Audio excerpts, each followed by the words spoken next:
Big big breaking news বন্ধুরা, তোমাদের সকলকে স্বাগত জানাই আমার ইউটিউব চ্যানেল লেটস টিচে। আজকে এই মুহূর্তে বিরাট বড় একটি খবর হলো, অবশেষে প্রাথমিক শিক্ষা পর্ষদ বিজ্ঞপ্তি প্রকাশ করলো। সেই বিজ্ঞপ্তি বিষয়ে কি কি বলা আছে, সেই বিজ্ঞপ্তির পুরো পুঙ্খানুপুঙ্খ আলোচনা করব এবং 100% অ্যানালিসিস করব এই ভিডিওর মাধ্যমে। এবং টেট 2025-এর নোটিফিকেশন, এই বিষয়টি নিয়ে আলোচনা করব। অবশ্যই এটি গুরুত্বপূর্ণ একটি ভিডিও। যদি ভিডিওটি ভালো লাগে অবশ্যই ভিডিওটিকে লাইক করতে হবে, চ্যানেলটিকে সাবস্ক্রাইব করতে হবে। তাহলে শুরু করা যাক আজকের আমাদের মূল অতি গুরুত্বপূর্ণ ভিডিওটিকে নিয়ে।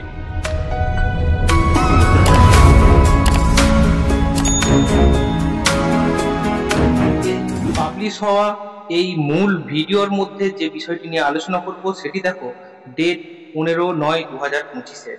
বিষয়টি কি? বিষয়টি হলো যে recruitment of special education teacher in primary school. ঠিক আছে, স্পেশাল এডুকেশন টিচারের জন্য প্রাইমারি স্কুলে নিয়োগ করা হতে চলেছে। এই বিষয়টি নিয়ে আমরা দেখে নিই। এর মেমো নম্বর দেখো, এই মেমো নম্বরটাই এই নোটিশে দেওয়া হয়েছে। নোটিশে আর কি কি বলা হয়েছে? নেম অফ দ্য পোস্ট, পোস্টের নাম বলা হয়েছে special education teacher in primary school. এর পে স্কেল কত সেটা বলা হয়েছে। কোয়ালিফিকেশন, সবচেয়ে গুরুত্বপূর্ণ জিনিস, কোয়ালিফিকেশন কি আছে যার ফলে আপনি অংশগ্রহণ করতে পারবেন। কি কি আছে দেখুন। প্রথমে একের দাগে যেটা দেয়া আছে, যে প্রথমে ভারতের সিটিজেন হতে হবে। তারপর 2 নম্বর হচ্ছে candidate must have DEd in special education. DEd করতে হবে আপনার স্পেশাল এডুকেশন থেকে, অথবা DElEd with a recognized qualification certificate diploma from RCI approved institution, DEd in special education and valid CRR number. তাহলে আপনাকে ডিএলএড থাকতে হচ্ছে স্পেশাল এডুকেশন এই বিষয়টিকে নিয়ে। 2 নম্বরে দেখুন কি বলা হচ্ছে। 2 নম্বরে 6 month training of teaching in cross disability area inclusive education. Inclusive education এই সকল বিষয় থেকে 6 মাসের অর্থাৎ 6 মাসের একটা ট্রেনিং থাকতে লাগবে। এরপর 3 নম্বরে একটা মিডিয়াম অফ ইনস্ট্রাকশন দেওয়া হয়েছে। কি বলা হচ্ছে? সেখানে বলা হচ্ছে যে এ candidate willing to B selected as special education teacher in any primary school must have specific subject and medium instruction school the first or second third language at any secondary or high secondary or equivalent academic elective or optional subject।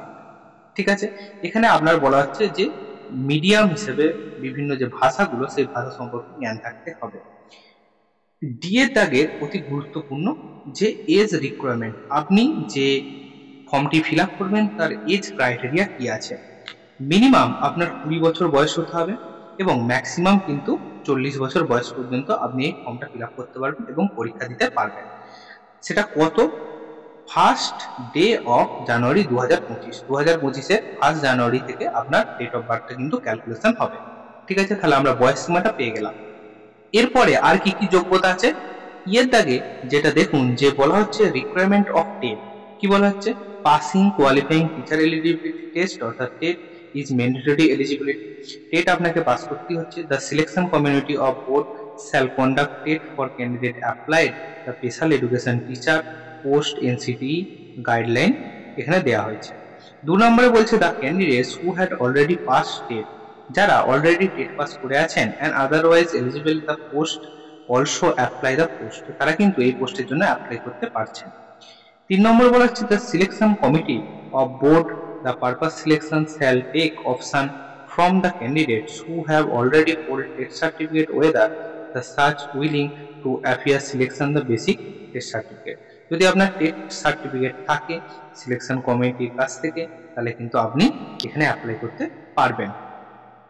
এবারে এফেক্টটা দেখুন, বলা হচ্ছে যে selection parameter, আপনার যে selection প্রসেসটা হবে সেটা কত কত নাম্বার ভিত্তিতে হবে।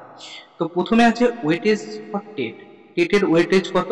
এখানে টেটের ওয়েটেজ 80 মার্কস 80। ডেমনস্ট্রেশন এবং অ্যাপটিটিউড টেস্ট, আমরা যেটা জানি যে ইন্টারভিউ ডেমো এবং অ্যাপটিটিউড টেস্ট দিতে লাগে, সেখানে আপনার হচ্ছে 10 + 10 অর্থাৎ 20। তাহলে টোটালটা আমরা দেখতে পাবো, টোটালটা হচ্ছে আপনার 100 মার্কে কিন্তু পুরো টোটাল প্রসেসটা হতে চলেছে। ঠিক আছে, এখন আমরা যে বিষয়টি জানবো সেটি অতি গুরুত্বপূর্ণ বিষয় এবং সকলের প্রশ্ন যে অ্যাপ্লিকেশন ফিসটা কি হতে চলেছে। অ্যাপ্লিকেশন ফিসটা দেখে নিন যে জেনারেল ক্যাটাগরি যারা থাকবেন তাদের জন্য 600 টাকা প্রদান করতে হবে, এবং যারা ওবিসি থাকবেন, ওবিসি এ এবং ওবিসি বি, তাদের জন্য কিন্তু 500 টাকা থাকছে, এবং যারা এসসি এসটি ইডাব্লিউএস এবং ফিজিক্যালি চ্যালেঞ্জ ক্যান্ডিডেট থাকছেন তাদের জন্য কিন্তু নীল, অর্থাৎ কোনো টাকা কিন্তু লাগবে না। এবারে রিজার্ভেশন ব্যাপারটা আসা যাক। রিজার্ভেশন ব্যাপারটা কি বলা হচ্ছে, quota for reservation, the quota for reservation applicable per extent policy of government West Bengal. Government West বেঙ্গলের যেটা বলা হয়েছে, যেমন আপনার যদি ওবিসি থাকে, ওবিসি থাকলে তারা কিন্তু প্লাস 3 বছরের ছাড় পাচ্ছে।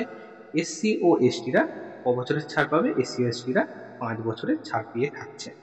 ঠিক আছে, তো এই বিষয়গুলো এখানে ক্রাইটেরিয়ার মধ্যে পড়ছে। আজকের অ্যাপ্লিকেশনটা যিনি দিয়েছেন তিনি Shri Ranjan Kumar Jha, WBCS executive secretary of West Bengal board of primary education. তার কাছ থেকে এই নোটিশটি আজকে প্রকাশিত হয়েছে। তাহলে আজকের এই গুরুত্বপূর্ণ নোটিশ থেকে আমরা যাবতীয় পুঙ্খানুপুঙ্খ আলোচনা করলাম। যদি আপনাদের এই ভিডিওটি ভালো লাগে বা ভিডিও থেকে আপনারা কিছুমাত্র উপকৃত হন, অবশ্যই চ্যানেলটিকে সাবস্ক্রাইব করুন, ভিডিওটিকে লাইক করুন। আপনি যেমন দেখছেন আপনার বন্ধুদের মাঝেও ভিডিওটিকে শেয়ার করে দিন। অবশ্যই ভিডিওটিকে একটি হাইপ করে দিন, তাহলে ভিডিও বানাতে মোটিভেট হতে থাকি। তাহলে দেখা হচ্ছে অন্য কোনো ভিডিওতে, অন্য কোনো দিন। After all, thanks for watching, best of luck.